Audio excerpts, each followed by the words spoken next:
Ahoy there, Captain Benzie here, coming at you from inside the Fulmination test server with a special episode of the Destroyer Pilot's Manifesto, the series that aims to teach you everything you need to know about the different destroyers in EVE Echoes.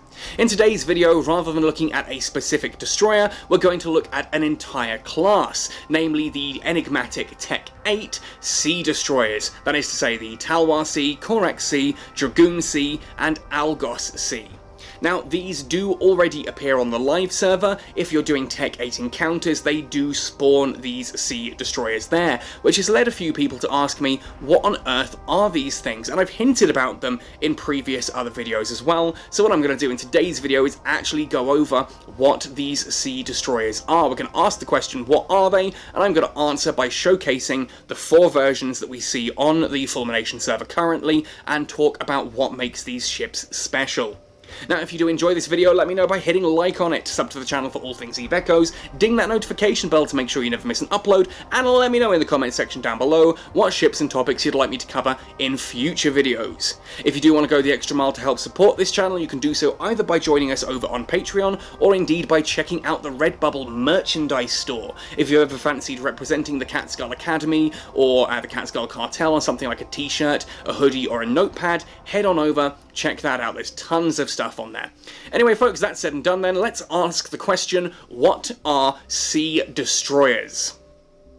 Now, before I even begin to answer the question of what a C destroyer is, I need to make a few things abundantly clear. Now, I'm here on the Fulmination test server.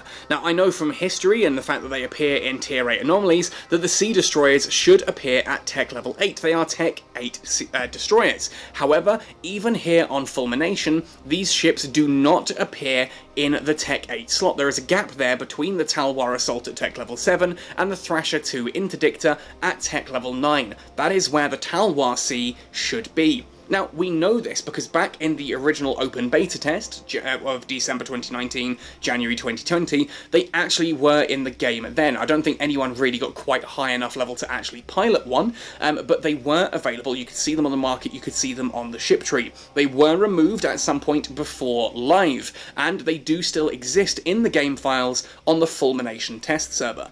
Now, Fulmination is a special content creation test server where essentially, if I can find the 11-digit code for it in the game files, I can magic it into existence. If it's a ship, if it's a space station, if it's a blueprint, minerals, fittings, money, plex, the whole shebang, I can magic them into existence here on Fulmination.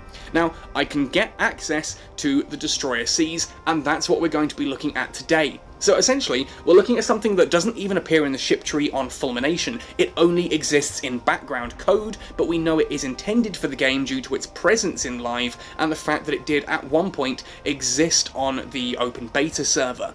So this means, of course, that take everything here with a pinch of salt. This is all background data diving stuff from a test server. That means between now and these ships actually going live, and brief aside, I have no idea when or if they are due to go live. When they do go live, when that eventually happens, they may vary considerably from what you see here in this video. So take it with a pinch of salt, and I'm saying clearly now, if they are different between what you see here and going live, I have warned you. Bear that in mind as we go forward. The second thing we need to talk about before looking at the individual destroyers themselves are command burst modules. Now, these are already mentioned in the game files for EVE Echoes. Certainly things like the Hurricane and the Harbinger already have the capability explicitly mentioned in their role bonuses of fitting command burst modules. But what are they? Because they don't exist on the live server.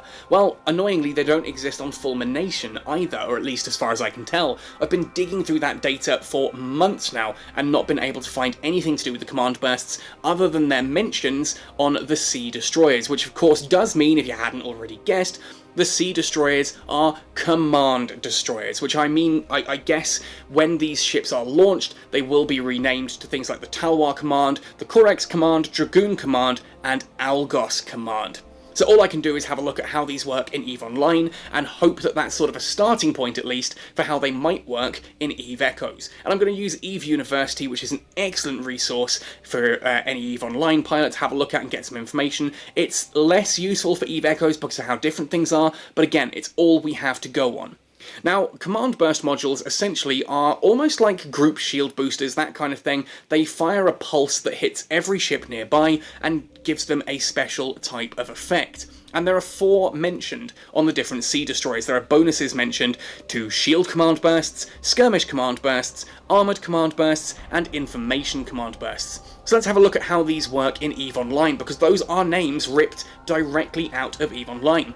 Now, an armor command burst can do one of 3 different things. That pulse can either be an armor energizing charge, which gives an armor resistance bonus to all nearby ships, kind of like a group armor hardener. An armor reinforcement charge gives an armor HP bonus to everyone nearby, rather than a group armor repairer. That's like a group armor extender or a group armor plate kind of thing. The rapid repair charge then is a unique one that reduces the duration and capacitor use of an armor repair module. So if you're using armor repair modules, when someone fires a rapid repair charge, your armor repair modules will cycle faster and they will use less capacitor. And that is echoed, of course, here in the shield command burst. You've got the active shielding charge, which does the same thing, reduces the capacitor use and the activation time of shield repair modules. You get a shield extension charge, which is basically a group shield extender, a shield harmonizing charge, which is basically a group adaptive invulnerability field, increases everyone's shield resistances nearby. Now, of course, the modules themselves come in different quality levels that give a different amount of boost. The minimum, as you can see, for most of these is an 8% increase or 8% reduction. Bonuses from ships themselves, plus the modules, can increase those up to different things. I do expect these numbers will be different by the time they go live on Echoes, but it's just an interesting thing to see there, that theoretically you could be adding up to 22.5% additional shield HP, or giving 22.5% additional resistance for shields and things like that, which is going to make shield tanking even more broken than it already is. Now, the other 2 types that we haven't mentioned are, of course, information and skirmish. So let's scroll up to information and have a look at what this one does. So this has, again, 3 charges. An electronic hardening charge, which increases the your resistance, basically, to remote weapon disruption. So that's tracking disruptors and guidance disruptors, and sensor dampeners. Those have less effect on you if you're under the effect of an electronic hardening charge. On the other end of that, you then have a sensor optimization charge. That increases the scan resolution of your ship, kind of like fitting a targeting relay rig to your ship. Increases your scan resolution and is going to help you lock on faster. Finally then, an electronic superiority charge boosts the range and strength of any capacitor warfare modules. Things like the neutralizer and the Nosferatu. I think that may also affect things like the stasis webifiers, that kind of thing. Any of your electronic warfare modules are getting bonuses there. Finally then, the skirmish command burst. This is actually my favourite. I find this one really interesting, and I'm hoping this comes in very similar to how it already is. This does one of 3 things: either an evasive maneuvers charge, which drops everyone's signature radius and their inertia modifier, so the agility goes down, the signature radius goes down as well, makes them more nimble and harder to hit because you've got a smaller signature radius. The interdiction maneuvers charge increases the range of tackle modules, which are things usually like the warp scrambler and the warp disruptor. So if your enemies are trying to escape, you can whack out an interdiction maneuvers charge, and suddenly all of the lockdowns, all the scrambling you're doing has longer range, and they've got further to go before they can warp away. And then a rapid deployment charge. This increases the speed bonus from afterburners and micro warp drives to everyone under its effect. Excellent if you're trying to maneuver and reposition your fleet quickly. And again, with destroyer commands, that gives you that ability to fit these up in something like a wolf pack. If you've got something like a couple of Talwar assaults or Thrasher fleet issues in with you, have a guardian ship that's giving up those the shield boosting and that kind of thing and keeping you all alive, then you have a command burst destroyer here that is going to be doing those extra effects. Now, the more astute of you may have noticed that while I've been scrolling up and down, there is a 5th type to mention, which is a mining foreman burst. Now, this is not mentioned, obviously, on any of these destroyers. This may be something that gets added to the game and fitted to something like the Orca, or maybe if the Rorqual ever gets added to EVE Echoes, you may obviously still be able to get this added and just fit it onto a Hurricane, and a Hurricane therefore becomes excellent point defense for your mining fleet, because whilst it's sitting there acting as security, it can also be doing things things like a mining equipment preservation charge, which gives a mining crystal volatility bonus. I've no idea what that is, don't ask, I'm not a miner in EVE Online, I'm barely a miner in EVE Echoes. Mining laser field enhancement charge gives an increase to the range of your lasers, and a mining laser optimization charge is kind of like the repair ones. It reduces the amount of capacitor required and cycles faster for any of your mining lasers as well, so excellent there. If you are mining, you get someone to go out with one of these ships, command burst, mining laser optimization charge, and bam, everyone's mining faster. And if you can put it on a big ship that's got guns, they also have the added extra of being security. Again, I have no idea if and when these are going to be added. These I've not seen mentioned yet. I do need to go and actually have a proper look at the Orca, as that does currently exist in the back end of the Fulmination test server, so there's a sneaky peek at a future video. But for now, we're going to focus on the shield, armor, skirmish, and information modules. In order to get this information for each of the destroyers, I essentially had to create each of the destroyers individually. Like you can see here, I've got the Corax C, Talwar C, Dragoon C, Algos C. I then jump into one of them, like we're going to start here with the Talwar C, and I just go in via the back end here to the attributes and fittings, etc., to give you a full idea on what this ship is about. And I'm going to be making comparisons with each of the command destroyers here to the assault variant, because it's the closest similar hull in regards to tech levels. Obviously you've got the Tech 7 assaults and then the Tech 8 command destroyers. And it's worth noting that if we go under appearance here, it does actually even refer to this here as a Minmatar command destroyer. So anyway, the Talwar C. This excites me because I'm hoping this stays. This becomes what I want for every destroyer from Tech 4 upwards, additional high slots. Whereas the Talwar Assault has 4 high slots, 2 mids, 4 lows, and 3 of each of the rigs. The Talwar Command gets 5 high slots, 3 of each of the mids and lows, but only 2 of each of the rig slots. I imagine the rigs might change to 3, but I'm hoping the 5 high slots gets kept and actually applied to other destroyers, but again, I've gone on at length about this elsewhere. The power grid for this is also massive compared to the Assault, 97 megawatts compared to the Assault's 53. So again, I imagine there's going to be a few nerfs going around here, but again, it might be that it needs that amount of power grid in order to actually fit a command burst module. I imagine they are medium modules, so fitting them to a destroyer obviously could use up a lot of power grid. As we go a little further down then, defensively speaking, 5395, that is less than the Talwar Assault's 6719, so they are a bit more fragile. They have more capacitor, however, 536 here compared to 513, and the signature radius and flight velocity are improved as well. The signature radius of the Talwar Assault is 49.2, with a flight velocity of 258. Here the signature radius is 47.7, which is a little bit lower, but the flight velocity of this here, that massive 388 meters per second, that is a humongous increase over the Talwar Assault. And again, that's something I hope does get changed on some of these destroyers, that they do get this kind of faster speed. Not necessarily this fast, but in fairness, I don't see anything that would be wrong with having it this fast. But either way, what you're looking at here is a ship that ultimately has higher power grid, higher capacitor, smaller signature radius, faster flight velocity, better scan resolution, and a slightly lower defense, 6719 as I said, down to 54395. If we go into its trait descriptions, however, this is where you start to see some of the interesting effects here. First of all, under the roll bonuses, you get that can fit command bursts. Awesome, this is a ship that can fit command burst modules, you can't put them on ships that don't have that bonus. We then get a 95% reduction to the amount of power grid required to fit one of these modules, which definitely to me insinuates that yes, they are medium modules. This then gives shield command. You'll see shield command bonus there is mentioned as a skill. Obviously that's not a skill that's currently in existence, so it looks like we would get new skills if these ships ever came, and this would give a 3% increase to shield command burst strength and a 2% increase to skirmish command burst strength. So those things you saw earlier, the skirmish command giving you a reduction in signature radius or faster afterburner, that kind of thing, you'd get a 10% increase to those effects here if you're fitting that onto a Talwar C, and the shield command burst there is getting an additional 15% bonuses, so you're getting, you know, bigger shield extension, better shield resistances, that kind of thing if you're using them. Otherwise, you're getting very similar skills to the other Talwars: small missile torpedo damage, warp drive signature radius penalty reduction, and an increase to your personal shield resistance, which makes you that little bit more survivable.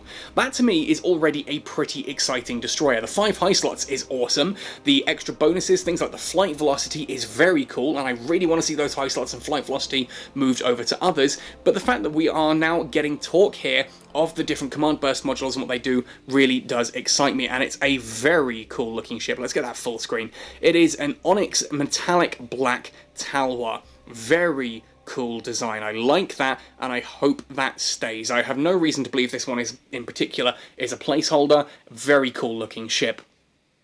Following on from the Talwar command, of course, let's have a look at the Corax command, its shield-using and missile-using cousin. So, this time around, again, we have that same fitting profile, 5 high slots. God, I really want this, please! Make this happen to all destroyers, give them that extra high slot.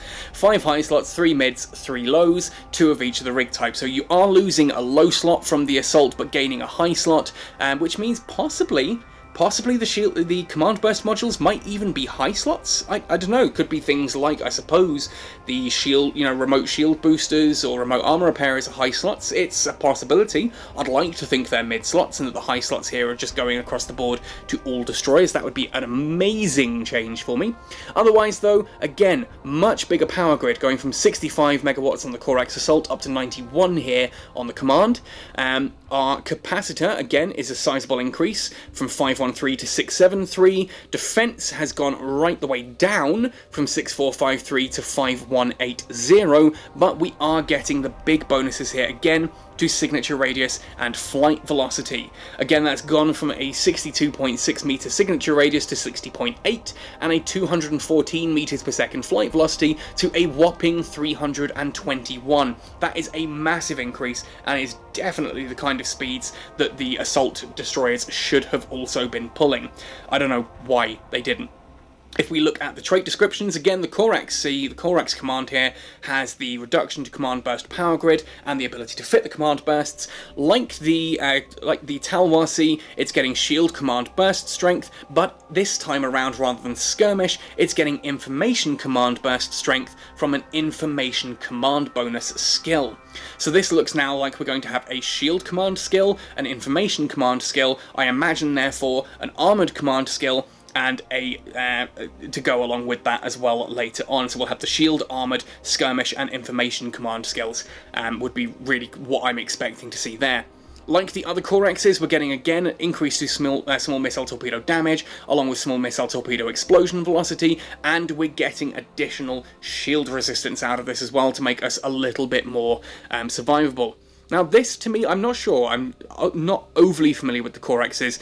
That, to me, looks very similar to the Corax Assault. Slight colour shift, but not much different at all. This could be a placeholder, or I might just be imagining things, and it's certainly, I think, a lot darker. It's a black sort of coloration rather than a dark blue, so I do think this is a unique look of the ship. Either way, I love the Corax ship, and the more chance to actually see one of these flying around, see that hull actually in space doing stuff, I'm super happy with that. Very cool looking ship, big boosts over the Corax Assault, and again we're getting the information and shield command bursts there. More on the information one there, which remember is like your electronic warfare boosts and that kind of thing from those. Next up then, the Amar Dragoon command. Now this is obviously the first of the command destroyers to be using drones, so let's have a look at that fitting profile, how that compares to the Dragoon Assault.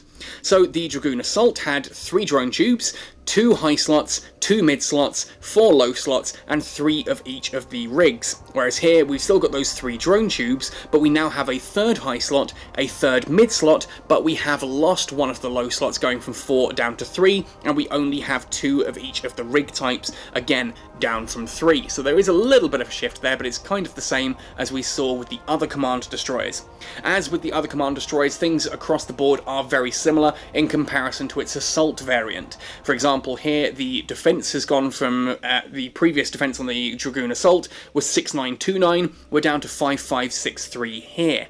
We do have a considerably larger power grid though, from 63 megawatts up to 73, and the capacitor has jumped massively from 543 up to 708 gigajoules. Again, the signature radius has decreased 56.8 down to 55.1, and the flight velocity has had a humongous jump by about 120 meters per second from 235 to 353.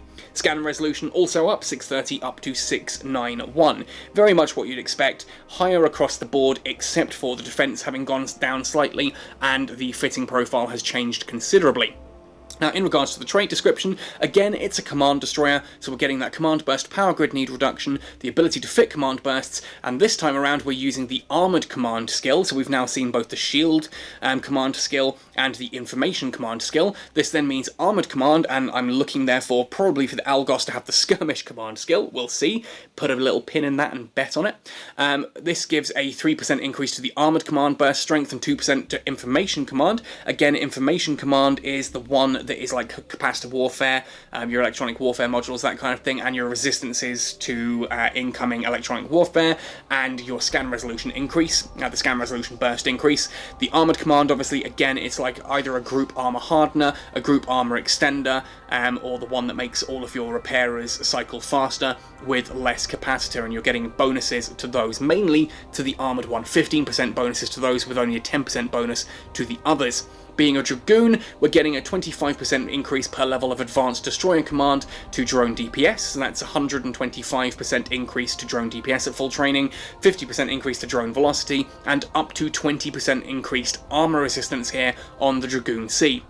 Now, interesting to note that the graphic at the top here shows the Dragoon Sniper, the red and gold, but if we actually go into the appearance, this looks very similar at first glance to the standard Dragoon, with that sort of gold and white, but if you notice, the gold is a little bit more silvery and platinumy here on the Dragoon Command, and if we swing it all the way around to this side, rather than the Amar logo, we have this emblem on the side here, which I'm sure someone with a bit more history with the Amar might be able to tell me which of the shipbuilding corporations for the Amar Empire that one actually is there, that sort of eye with the line and the two sticks. It looks almost like a key with eyes.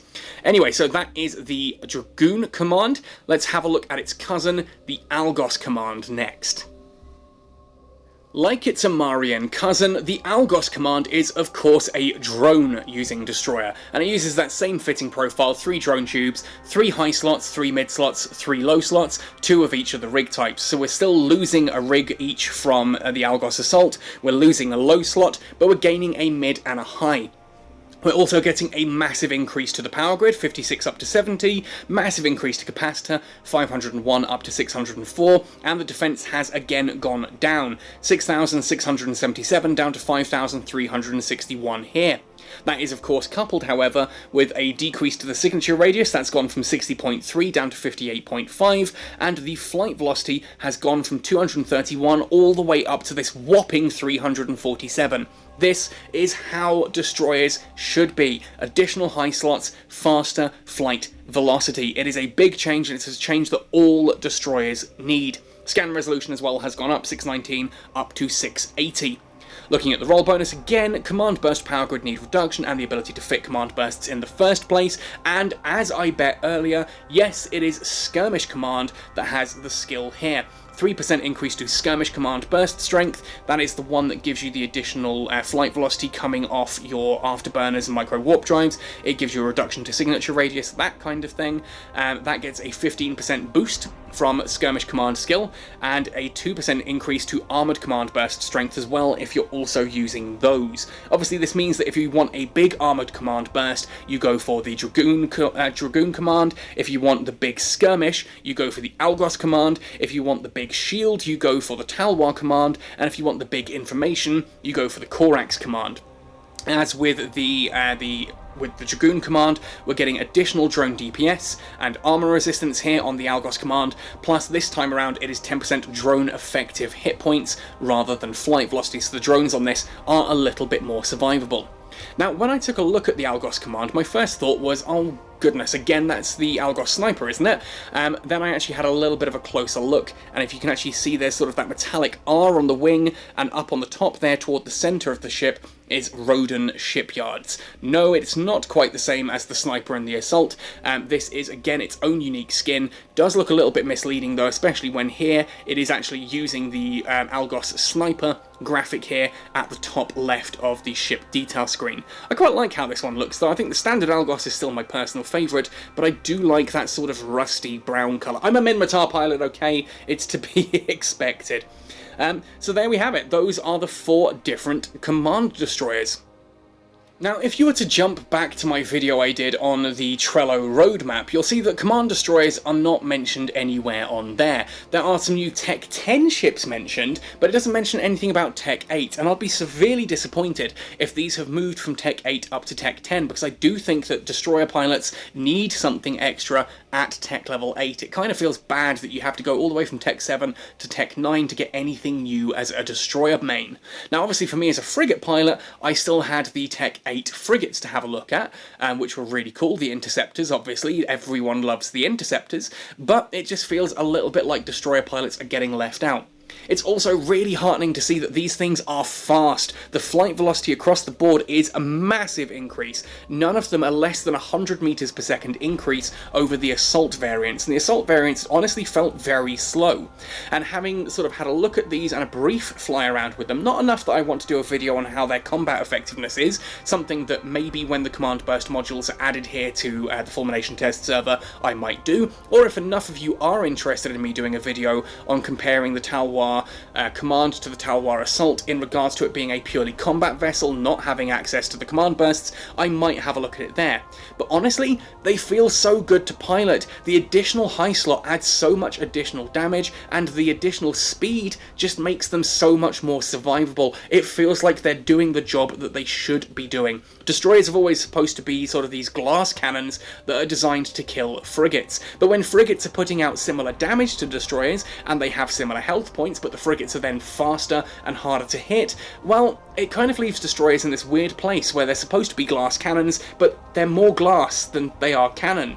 Going up to the 5 high slots really has felt like the cannon is returning, plus the flight velocity actually allows them to catch and keep up with their intended prey of other frigates. Those, therefore, are changes that are 100% cemented in my mind as this needs to happen with destroyers. Netties, if you are watching this, 100% Tech 4 upwards, every destroyer, every single destroyer needs an additional high slot and a boost to its flight velocity. Possibly not quite as considerable as they're getting here from the assaults to the commands, but in fairness, why not? The frigates are still faster. The frigates still are smaller in their mass and have better inertia modifiers, so are nimbler. So there's a part of me that thinks this is exactly what destroyers need, and I'm hoping that when eventually these command destroyers are added to the live server, that might be something that happens. We might get in, I think it's May or whenever it is that we get the next big balance patch, we might finally get those changes to drones. And if that comes at the same time as these command destroyers and the command burst modules, well, I know that myself and a lot of other pilots out there are going to be very happy at that day. Anyway, folks, let me know your thoughts and opinions in the comment section down below. Maybe you think I've missed something, maybe you think I've misrepresented something. Which one of these looks coolest to you? Is this the kind of ship you can see yourself flying in a fleet or in a wolf pack or something like that? I'm really excited about the idea of taking a Talwar Assault out with a group of other destroyer pilots and things like Thrasher Fleet Issues, Thrasher Interdictors, some Guardians, and perhaps some Talwar Assaults in there for the massive damage output they can do as well. For a cheap and powerful PvP roam, that's going to be absolutely monstrous, and I cannot wait to try it. But let me know what excites you about all of this in the comment section down below. Otherwise, folks, thank you for watching this one right the way to the end. Happy sailing, and see you in New Eden!